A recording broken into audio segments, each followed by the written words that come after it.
Pastora, seja muito bem-vinda. É muito bom te receber aqui.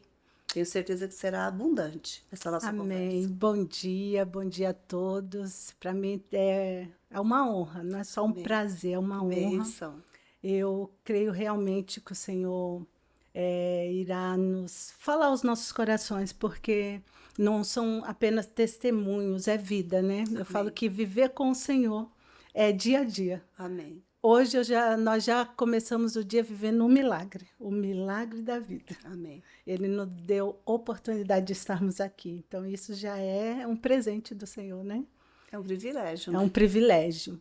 E a gente conversando antes, quando você me convidou, e você falou assim: e aí, o que que você vai contar? Qual é a bênção? São Quantas tantas, né? bênçãos? São tantas. E eu falo que eu sempre falo para as pessoas assim: se você nunca viu um milagre, olha para mim. Eu sou um Amém. milagre vivo, de todas as formas. Milagre quando de vida mesmo, Senhor. Eu já passei por quase morte, já fui desenganada pelos médicos e o Senhor me deu vida.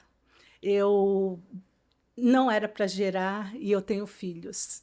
Eu sou a única que sobrevivente de uma família de 6. Nossa. Os meus pais morreram cedo, os meus irmãos mais jovens ainda, e eu fui a única que sobrevivi porque Cristo entrou na minha vida. Amém. Então são muitas coisas assim que a gente vai contar, mas assim, de tudo, assim, o meu primeiro milagre assim, depois que eu conheci a Cristo, foi a conversão do meu marido.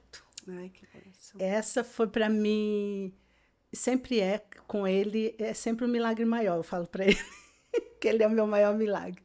Porque meu marido era um perseguidor do evangelho, não gostava, não suportava crente. Suportava crente de jeito nenhum. E eu, aos 17 anos, deixa eu começar aqui. Eu me casei com meu primeiro namorado aos 14 anos. Nós namoramos 4 meses. 4 meses? 4 meses e fomos morar juntos. Não conhecíamos a Cristo. Ele tinha 23 anos, era o meu primeiro namorado. Assim, e foi uma surpresa porque o meu padrasto, ele era muito bravo. E não deixava ninguém se aproximar. A gente tinha um cachorro lá, um capa preta, preto, que ninguém encostava, e ele ainda tinha uma espingarda de chumbinho. Nem os amigos chegavam perto. E aí eu e meu marido começamos, ele era primo da minha vizinha e ele estudava perto. Ele passou a estudar perto de casa. Na época ele fazia Senai, vinha direto do serviço, passava lá para tomar um cafezinho para ir para o Senai.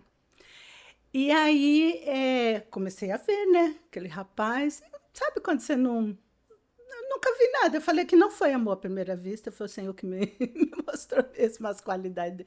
Mas eu falo que ele me enganou fazendo eu rir. Me levou para passear e me fez rir. E eu ensinei isso para os meus filhos. Faz a mulher rir que dá certo. Dá bom. Comigo deu certo. Dá bom. Comigo deu certo, vai dar certo para vocês. E é assim que eles fizeram. Meu filho caçula vai casar agora, o último que eu vou casar, de 4. E o meu marido foi assim, a gente começou como amigos e fomos amigos, e um dia a gente foi no aniversário de uma prima dele, e chegando lá, estava tocando uma música, nada a ver com se eu te falar, a música que ele perguntou qual era o beijo que eu queria, você quer um beijo de novela, de cinema?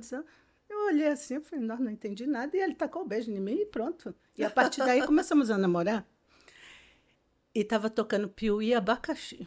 Piuí, abacaxi. Piuí, Piuí, abacaxi, gente. Olha só que música, mas ficou nisso. E aí começamos a namorar. E aí, num sábado após, isso foi num domingo, um sábado após eu estava fora de casa, estava na prima dele, inclusive. E aí, quando eu estava indo para minha casa, eu olhei pela janela, tá lá ele lá com meu padrasto, com a minha mãe, conversando sozinho, sem me avisar nada. Gente, aqui meu coração gelou, né? Já entrei em casa e falei, pronto, vai dar ruim hoje. Nada, já tinha conquistado todo mundo com a lábia dele e deu certo. E 4 meses depois ele estava lá para pedir para o meu padrasto para a gente morar junto, para casar já. E desde então vai fazer 38 anos que a gente está junto. Nós fomos morar junto, eu não podia casar porque eu não era emancipada, eu tinha 14 anos mesmo. Eu fiz 14 em janeiro e no dia 31 de maio isso estava acontecendo. Então, tinha 14 anos e 5 meses. E aí os meus pais eram separados, só que não eram separados legalmente. Então eu precisava da autorização dos dois para casar, para eles me emanciparem, né? E então a gente foi morar junto, só que eu me lembro, né, que foi tão incrível quando Deus prepara as coisas, porque eu era incrédula. Eu não seguia nenhuma religião e nem ele. Mas ele comprou aliança e na noite que a gente fez a mudança, fomos morar junto, nós trocamos votos. Nós fizemos como se faz na frente do pastor, de um padre, de um sacerdote. E a gente, perante o Senhor, a gente trocou votos e colocamos a aliança. Então, para mim, o que conta não é o dia que eu legalizei o meu casamento, que foi bem semelhante, porque a gente foi morar junto dia 31 de maio de 87. E nós nos casamos 10 anos depois, no dia 13 de maio, depois que ele converteu, porque eu tinha um sonho de casar, tinha padrinhos, tudo. Mas quando eu me converti a Cristo, eu não queria mais nada, eu só queria fazer parte do corpo. Então não podia estar mais ilegal, sabe? Era só isso que eu queria. E aí foi tremendo, porque, olha só, de 31 para 13. E eu só percebi isso depois, na aliança. Eu falei, nossa, como Deus é incrível, né? Ele é incrível. Aí agora eu vou contar como foi que tudo aconteceu assim. Fomos morar junto e começamos a construir uma vida junto, não tínhamos nada. Eu falo, gente, como que pode uma jovem casar? Nós não tinha nada. Sabe o que é nada? Ele tinha trabalho e eu nem trabalho não tinha. Aí eu comecei a trabalhar depois, porque eu tinha 14 anos e eu cuidava dos meus irmãos. E aí fomos construindo nossa vida. Aos 17 anos, um primo dele, do meu esposo, foi o primeiro a se converter na família. E eu nunca assim tinha ido em um culto evangélico, já tinha passado por várias religiões, mas culto evangélico eu nunca tinha ido, nunca ninguém tinha me levado a isso. Já tinham me levado a tudo, menos um culto evangélico. E aí ele nos convidou a ir passar um dia numa chácara com jovens. Não falou nada de religião, nada. Era só um dia numa chácara com jovens. E eu lembro que nós fomos todos. E na manhã, quando nós chegamos lá, quando foi servir o café da manhã, teve um devocional. E no primeiro louvor, eu conheci a Cristo. Que gostoso. Cristo se revelou a mim, através da letra do louvor, que falava que o Senhor é soberano, que Ele criou os céus, criou os luminares. E eu comecei a ouvir, aquela letra entrava no meu ouvido e caía no coração. Entrava no ouvido e caía no coração. Eu falei, que Deus que é esse? Eu quero esse Deus aí. Eu quero esse Deus. E aquilo foi tão tremendo, tão tremendo. A gente passou o dia naquela chácara, jogamos futebol, fizemos de tudo ali. E eu me lembro que eu estava no ensino médio, estava acabando o ensino médio no meu último ano, porque eu tinha parado um tempo de estudar quando eu casei. Então parei de estudar, depois retomei, eu estava no meu último ano do ensino médio, e eu sabia que tinha uma moça que era crente na minha sala. Na segunda-feira eu cheguei lá, a primeira coisa que eu fui nela, eu falei, onde eu acho eu não lembro, eu acho que era disco na época. Onde eu acho esse disco, porque eu quero esse louvor. E aí a minha primeira Bíblia eu comprei através também do hino, que era Deus é Fiel, que eu sabia que era o hino 31 do Inário, e eu comprei a Bíblia com o Inário por causa do hino. Então foi tudo assim, muito rápido. Só que aí eu conheci a Cristo e agora. Meu marido não suportava crente. Não? Podia falar qualquer coisa, menos de crente. Mas porque ele tinha tido alguma experiência com Não, isso? porque ele gostava de uma cervejinha, porque ele gostava de algumas coisas, e ele olhava os crentes como, por exemplo, do lado da casa de uma da prima dele, tinha uma igreja que era aquelas igrejas pequenininha, muito pentecostal, muito barulhenta. E nós que somos incrédulos, quando eu falo que nós, porque eu era cega e agora eu vejo. Sim. Então, todas as vezes que eu vejo uma pessoa criticando o evangelho, eu falo, gente, eu sei o que ela está sentindo, porque eu era cega. Hoje eu vejo. Então, eu me ponho no lugar dela. E eu via da mesma forma. Para que tanto barulho? Será que Deus é surdo? Que não vai ouvir, né? Então era isso que a gente pensava. E eu pensava assim também. E ele e muito mais, né? E eu sei que quando o Senhor se achegou a mim, me encontrou, eu falo que ele me encontrou. E eu permiti que ele entrasse na minha vida. Só que aí eu não tinha uma igreja, não tinha ninguém convertido perto de mim, porque eu sempre fui uma pessoa, eu falo que eu nasci para cuidar dos outros, por isso que eu me tornei terapeuta. Eu sempre cuidei dos outros, desde que eu me conheço por gente, que as pessoas deixam crianças comigo, eu sempre cuidei dos meus irmãos menores, dos vizinhos, dos primos, de todo mundo. As pessoas confiam em mim para deixar, sabe? Para cuidado mesmo. Então eu sempre, desde cedo, sabia o meu dom, que era cuidar de pessoas. Se você chegar para os meus amigos mais próximos e perguntar qual a qualidade da Cida, cuidadora. Ela fala, é a que cuida. Porque realmente eu nasci para isso. E aí eu me recordo que encontrei Jesus, comprei uma Bíblia, comprei, não lembro se era CD, se era disco, o que era, mas eu consegui o louvor. E aí colocava aquilo, só que o meu marido não podia nem ouvir falar. Esse primo que nos apresentou, que nos levou na chácara, pra você ter ideia, quando a gente ia no aniversário do filho dele na casa dele, eles ficavam na parte de baixo separados para tomar cervejinha. Eles mesmos compravam, ficavam lá tomando. Quando era para contar o parabéns, ele subia, ia lá, cantava. Você vê como que é. E aí, eu leio na Bíblia, o Senhor falou para mim, me deu o texto de 1 Pedro 3:1. E vocês, mulheres, se sujeitem aos seus maridos, de forma que, se ele não conhece a palavra, ele vai aceitar somente pela sua conduta. Nossa. E vocês em silêncio. Essa parte para mim era mais difícil. Falei, Senhor, sem palavras, sem falar nada, eu falante, mandona. A que cuida é a que manda. Na sua casa não é assim? Quem cuida manda? Eu era a que mandava, gente. E eu falei, meu Deus, silêncio, Senhor. Tem certeza que eu tenho que ficar calada? Mas aí eu comecei a praticar.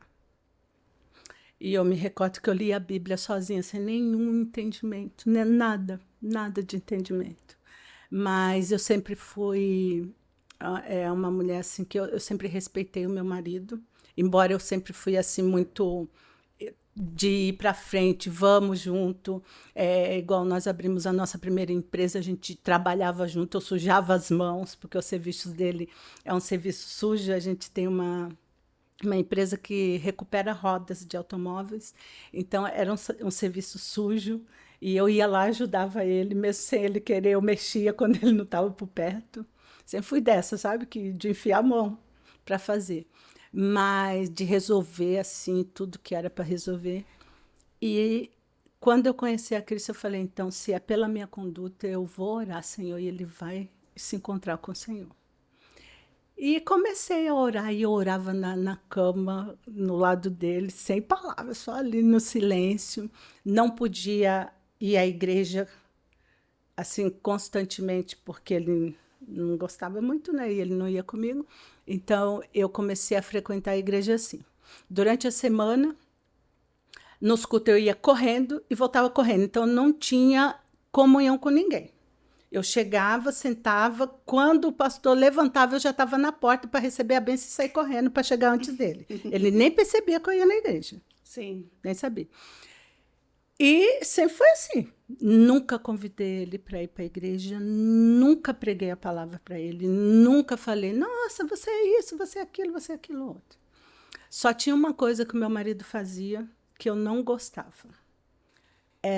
Ele tomava uma cervejinha e já ficava todo alegre. Ele já é alegre por natureza, mas aí ele ficava todo alegrinho. Aí eu falava para ele, ó, se um dia você beber e cair, eu passo por cima e finjo que eu não conheço. Porque eu sempre tive aversão de bebida, por conta de ter tido um alcoólatra dentro de casa. E eu sabia qual era o sofrimento disso. Seu pai era alcoólatra? O meu padrasto. Seu padrasto? O meu pai, eu não convivi com meu pai. Então, a minha referência de pai era o meu padrasto. E era uma pessoa excelente. Mas, quando tomava as cachaças... E ele tomava cachaça só em casa. E aí, Tomava 2, 3, pronto. Aí já mudava tudo, né? E aquilo me fez tomar aversão. Eu não podia ver bebida alcoólica. Então, era uma das coisas que eu falava para ele, ó, se você beber e você cair, eu passo por cima, eu finjo que eu não conheço. Mas ele nunca foi dado assim. Ele bebia mesmo, assim, uma cervejinha final de semana e tal. E já ficava alegre. E era assim, e a gente foi levando, e eu sempre orando, e fomos caminhando, e eu falava, Jesus, quando que ele vai mudar? Porque eu queria fazer parte do corpo. Como eu me converti através do louvor, eu queria... Nós que morávamos juntos, só, não tínhamos ainda casado, porque eu tinha um sonho de casar do meu jeito, com tudo que era do meu jeito, e a gente estava construindo a vida, e ainda ia comprar casa e tudo. Então, tinha que ser do meu jeito. E quando eu me converti, eu já não queria mais nada do meu jeito. Eu queria só acertar para mim fazer parte do corpo. Só que aí com ele não era assim, né? Ele estava no primeiro plano. Ah, ele estava na proposta que você tinha que eu tinha apresentado antes pra colocado ele. antes, era. Então, eu não podia também falar nada. E eu sei que quando eu fiz 21 anos, eu casei aos 14. Aí, depois de 5 anos, quando a vida começou a se acertar, eu comecei a fazer tratamento para engravidar, porque eu não tomava anticoncepcional e também não engravidava. E aí ele fez os exames, que o homem é mais fácil, 2 exames já está resolvido, sabe se pode, se não pode. E aí o problema era comigo, só que não sabia. Comecei a investigar e não apresentou nada, os médicos não descobriram nada, mas eu também não engravidava. E aí comecei a fazer um tratamento para engravidar. Aos 20 anos, o médico passou hormônio para aumentar a ovulação, para ver se eu engravidava. E quando eu tomei, assim, base de 8 meses ali, e a minha menstruação sempre foi pontual. Eu marcava na folhinha, pontualíssima, nunca atrasou. E aí, quando uma bela manhã eu levantei para ir trabalhar, senti uma tontura, aí sentei assim um pouquinho na cama e passou a tontura, eu levantei e fui para o banheiro para me arrumar a trabalhar. Meu marido ainda estava na cama, que ele sempre saiu um pouquinho mais tarde. Aí, quando eu cheguei no banheiro, apagou-se as luzes, desmaiei. E aí ele viu, né, eu bati, né, eu caí no banheiro, então bati, acho que na porta. Ele percebeu, levantou, foi ver o que tinha acontecido. E aí eu estava desmaiada, ele me pegou, trouxe para a cama. Quando eu dei por mim, eu já estava na cama. Aí ele falou, o que aconteceu? Eu falei, não sei, não sei o que aconteceu. Aí eu estava com uma dor de cabeça muito forte. E aí eu falei para ele, ó, nunca aconteceu isso. E eu sempre, desde pequena, eu fazia tratamento de estômago, tinha gastrite e tal, mas estava tudo ok. E sempre fiz tratamento. E aí, não estava com dor de estômago, mas uma dor de cabeça grande. Aí eu falei, eu tô com dor de cabeça, mas eu vou ficar aqui. Pode ir trabalhar tranquilo, que qualquer coisa. Eu sei que naquele dia eu fiquei o dia inteiro na cama. E se eu levantasse, eu desmaiava. Nossa. À noite ele chegou, ele viu que eu não estava bem. Aí ele me pegou e me levou para o hospital. Aí começaram a fazer alguns testes ali. E aí, como eu levantava e desmaiava, o primeiro diagnóstico foi que eu estava com labirintite. Só que aí eu fiquei uma noite internada e me mandaram para casa no outro dia. Leia foi tomar o remédio de labirintite e deu ruim. Aí piorou. Aí eu já fui para o hospital em coma. Eu ouvia as pessoas falando, a lágrima descia assim, mas eu não conseguia reagir. Eu só via as pessoas falando, sabe, do meu lado. Aí perguntavam para ele, cadê o sangue dela? Onde está o sangue dela? Ela tem isso, ela tem aquilo. Não, só fazia tratamento para o estômago. Aí descobriram que eu tive 3 úlceras no duodeno, na qual tive uma hemorragia interna. E aí por isso que eu desmaiava, não tinha oxigenação, não tinha sangue, não tinha nada. E aí eu entrei em coma. Aí eu já estava com 21 anos. E naquele dia que eu estava indo para UTI, em coma, aí eu falei para Jesus, Senhor, agora é assim, se eu viver, que eu viva para o Senhor. Se eu morrer, que eu vá para o Senhor. Se eu tiver que ter filho, o Senhor que vai me dar, porque eu agora nem sei o que, se eu estou sonhando, só que eu estou acordada. Porque realmente eu não sabia. Se eu estava sonhando, se eu estava acordada, se eu ouvia mesmo que as pessoas falando ao meu redor, não sabia.